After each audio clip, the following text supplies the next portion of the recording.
Arrêtons-nous maintenant sur ce cauchemar vécu par une mère de famille. Son avocat parle même d'un scandale sanitaire. Elle souffre d'épilepsie depuis qu'elle a 6 ans.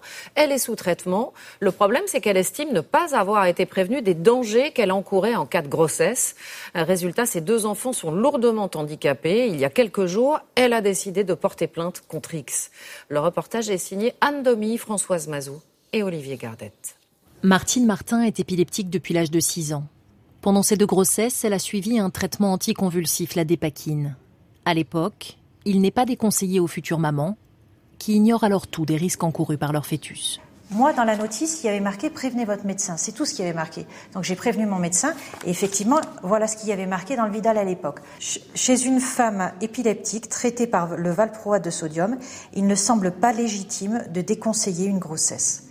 Et pourtant, derrière ces larges sourires, la famille Martin vit aujourd'hui un véritable calvaire.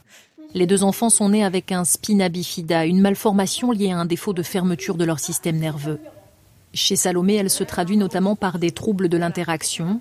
Nathan, le plus touché, qui souffre aussi de déformation des membres, dépend d'une aide de vie scolaire 18 heures par semaine. Et en fait, surtout parce que je suis très souple.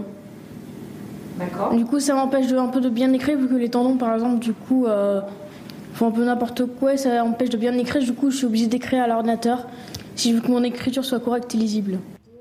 Les enfants ont déjà 10 et 7 ans quand leur mère fait le rapprochement entre leurs troubles et la prise de dépakine durant ces grossesses. Le choc est d'autant plus violent. Là, j'étais toute seule, j'étais devant mon ordinateur et je me suis mise à pleurer parce que tout de suite, la culpabilité. Mais pourquoi j'ai pris ce médicament? Mais pourquoi on m'a rien dit? Mais pourquoi on m'a pas informée? Comment ça se fait? C'est pas possible. Pourquoi les médecins ne m'ont pas informée? Tous concernés, les Martin ont décidé de se battre en famille.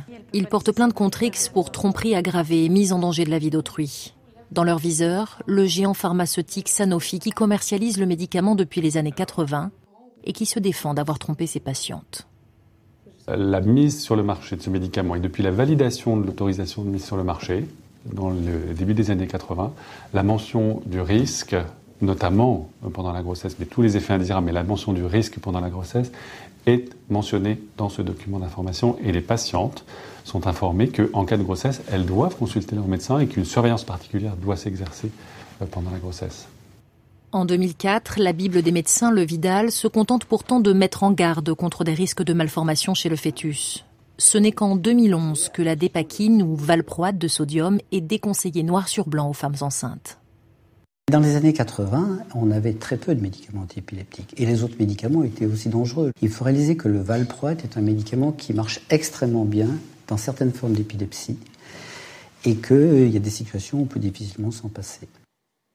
Un pas décisif a été franchi tout récemment, fin 2014, depuis que l'Agence européenne du médicament a alerté sur 3 chiffres clés. 30 à 40% des enfants nés sous dépakine souffrent de problèmes du développement, comme des retards pour marcher ou pour parler. Environ 11% risquent des malformations comme des becs de lièvre. Enfin, un risque 5 fois plus élevé d'autisme chez ces enfants. On estime que 135 000 Françaises de moins de 55 ans seraient sous dépakine. Impossible de connaître le nombre exact d'enfants touchés. L'association de Marine Martin en recense déjà 500.